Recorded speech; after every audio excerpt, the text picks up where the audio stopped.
Alright there guys, and welcome back to another video. Today it's time for Let's Talk About Halloween Ends. That's right, for the first time in about 6 months, finally getting a movie review out again. And for the first time, it's on a horror movie. Of course, as I said, Halloween Ends. The final movie in the franchise. Now, I made a YouTube short about a week and a half ago about Halloween Ends, asking you guys, do you want me to do a proper review of it like this? Thing is, I was going to do that anyway. I was just going to see if there was anyone who was specifically asking for it, and there wasn't. At least not on that video. But I was going to do this anyway. So, Halloween Ends picks up 1 year after Halloween Kills ended on Halloween night 2019, because Halloween Kills takes place on the same night Halloween 2018 ended. And we're introduced to this new character called Corey Cunningham. You're going to be hearing that name a lot in this video. So basically, Corey is this... well, he's babysitting. Because you can't have a Halloween movie. Because you can't introduce a Halloween movie without introducing a new babysitter. So Corey is babysitting this kid called Jeremy. And the two of them end up watching The Thing. Of course, being directed by John Carpenter, the man who created the Halloween. The man who directed the original Halloween and is responsible for the iconic theme song. So Jeremy is toying with Corey and locks him in one of the rooms. Corey starts panicking, kicks the door open, and where's Jeremy standing? Right outside of the door. It smacks him in the face, and because this house is very big and has like 4 floors full of that keep going up in a spiral staircase, Jeremy falls over the banister, and just as his mom and dad open the door and return from where they had been, he lands right in the middle of the room, right in front of them, and dies. Yes, Halloween Kills decides to kill a child right at the start. I think Jeremy might now be the youngest ever character to be killed off in a Halloween movie. It was originally that like 10-year-old kid in Halloween 2018. But nope, now we have a new youngest victim, because Jeremy looked about 5 or 6. Maybe 8. After that, we fast forward to present day, which is 2022. Corey now has a job as a mechanic at some scrapyard. At least that's what it looks like.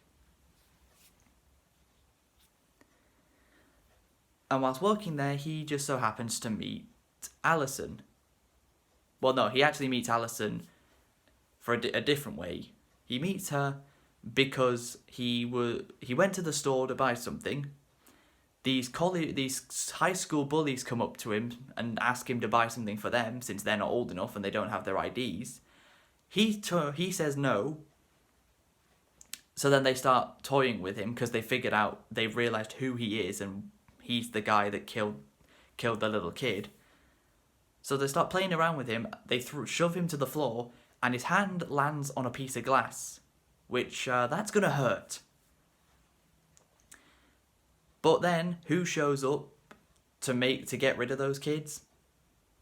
Laurie. The main character of the Halloween franchise, outside of Michael Myers. Laurie Strode finally appears in this movie. Takes Corey to the hospital, and that's where he meets Alison, who the two of them form a very quick romantic interest in each other.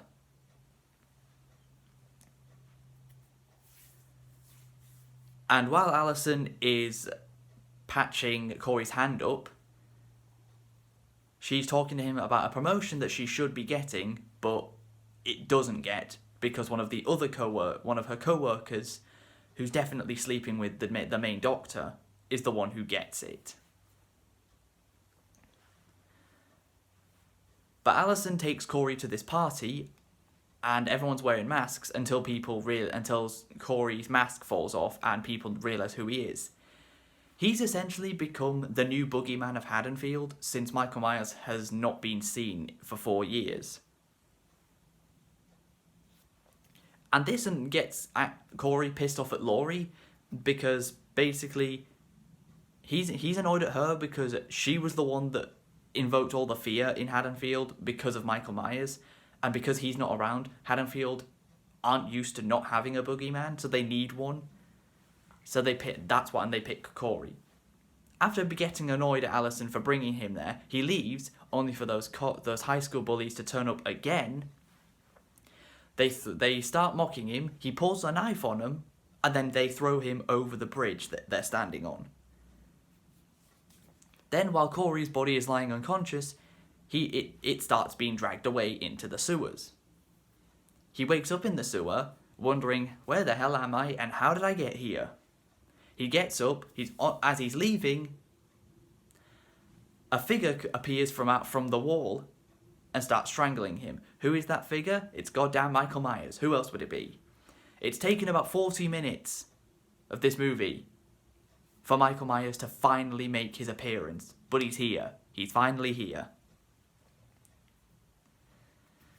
And Michael looks into Corey's eyes and is somehow able to see exactly all the bad things that have happened to Corey between the start of the movie up to now.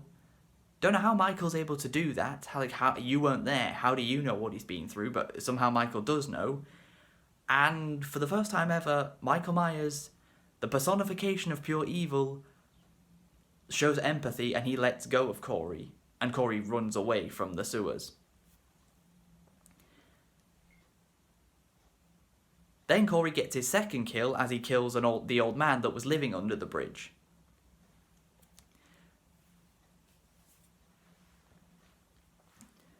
Later on, there's a police officer who flirts with Allison a lot, and Corey doesn't like him very much. So when Corey leaves the restaurant the two of them were at, the cop decides to follow him. That big mistake, because he follows Corey all the way to back under that bridge that Michael found him at. He lures the cop into the sewers and does a full Nelson on him, holding him up as Michael starts stabbing him.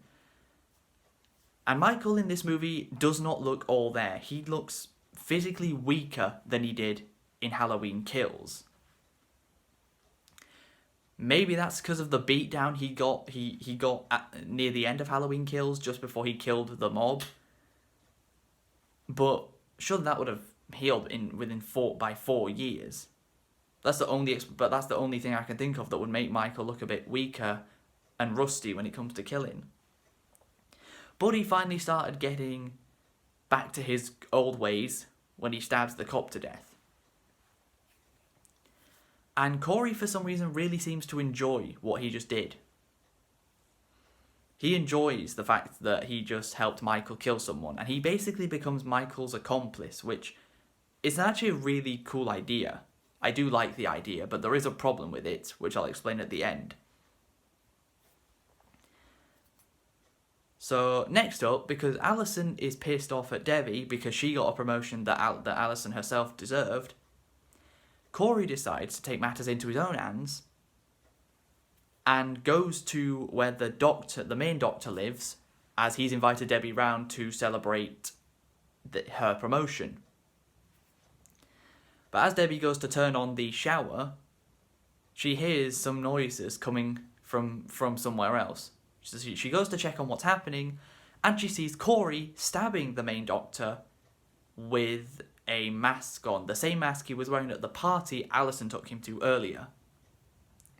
She's very rightly freaked out by this, runs to her phone, starts calling the police, and then Michael appears, starts strangling her, pins her up against the wall, and does his trademark stab person in the gut and have have that holding the person up just above the ground. Michael even gives us his classic head tilt. This. He even does that, just like he did in the original from 1978. Now, Corey's had enough of the high school bullies that have been tormenting him all movie, so what he does next is he goes back to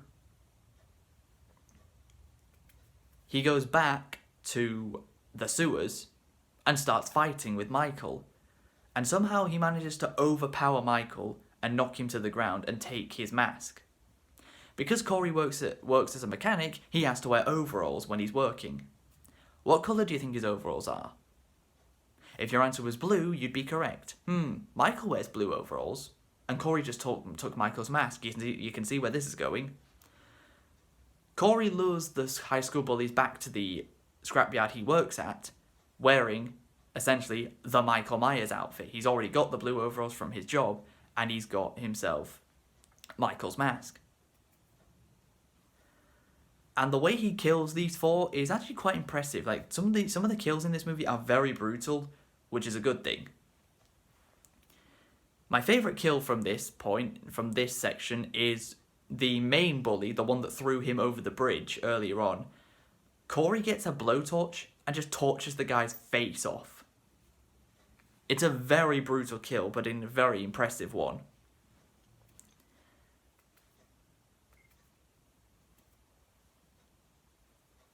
But before that had happened, Corey's mom and dad, who we'd seen briefly throughout the movie, Corey's mom doesn't really like him. She's always shouting at him, and his dad is always kind of out the way. He doesn't really want to be involved.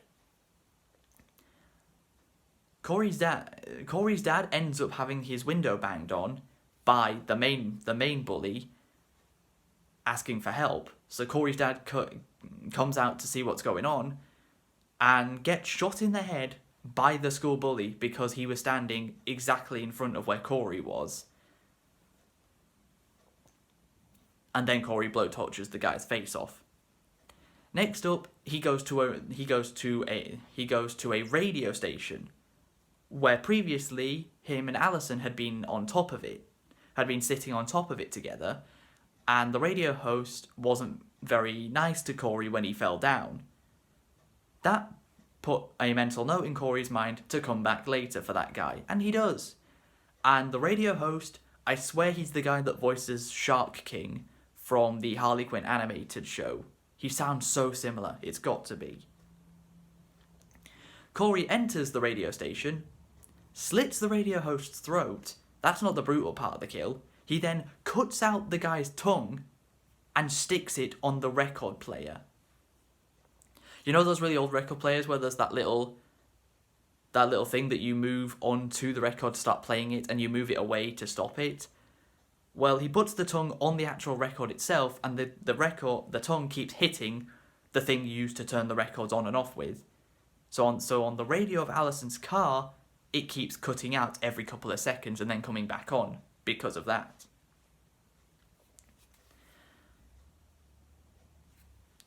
Corey really does kill a lot of people in this movie. He kills way more than Michael. In fact, the two people I've already mentioned that Michael kills, the police officer and Debbie, I think that's it. I think that's literally all Michael does in this movie in terms for kills. This might be Michael's personal lowest body count in the movie. Not ever, in any Halloween movie. It's probably not the lowest body count Halloween movie-wise, but for Michael personally, he only killed 2 people. That's really not good for him.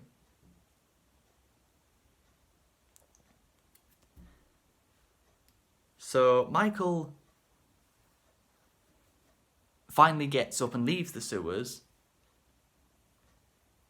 Meanwhile, Allison, throughout the movie, has been trying to convince Laurie that she and Corey can go away together. But Laurie ain't having it. The reason why is she sees everything she saw in Michael, she can see in Corey. And she'd be right. So Michael finally starts making his way to Laurie's house, because that's the next place we see him.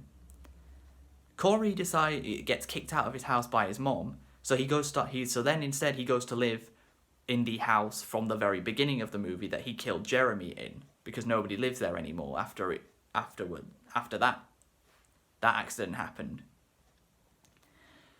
Laurie decides to go there herself and tell Corey that you ain't taking my granddaughter away from me. So Corey decides to become Laurie, at least tries to become Laurie's new boogeyman, but Laurie ain't having it. She even tricks him. So Alison had left looking for Corey because he texted her earlier that day telling her where to meet him so they could leave Haddonfield together.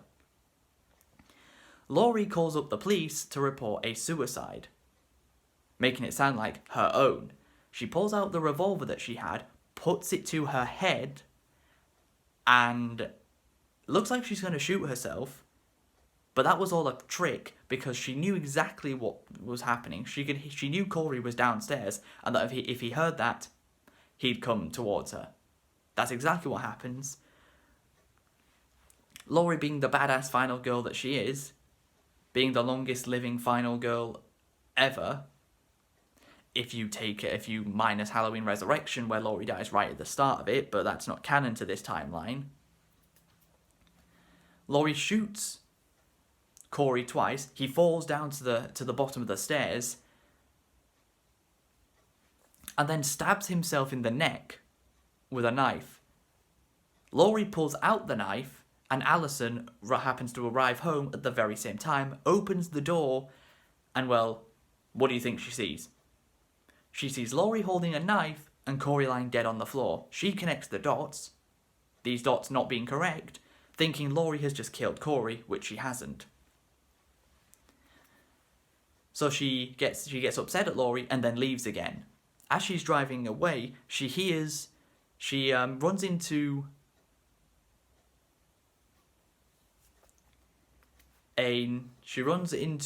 a cop who tells her that they just received a call of a suicide at her house from Laurie. So she makes her way back to the house.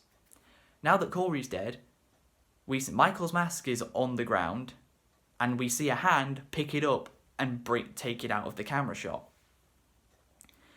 Well, Michael's finally arrived again, and it's finally time for Laurie and Michael's final showdown. Boy, we've been waiting for this. So Laurie hides from Michael, very similar to how she did in the 1978 original, and she has her microwave on.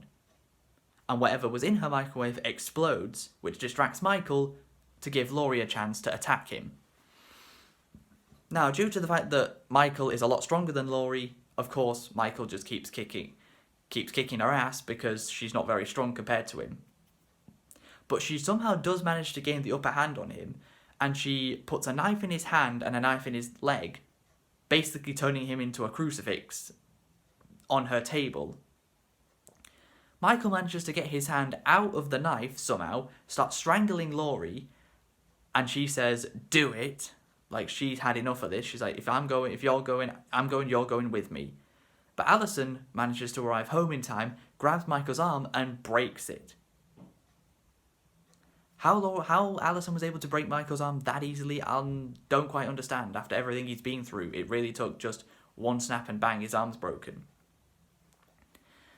And then Alison says to Laurie, "I don't want what happened to Mom to happen to you," because of course Karen died at the end of Halloween Kills from Michael.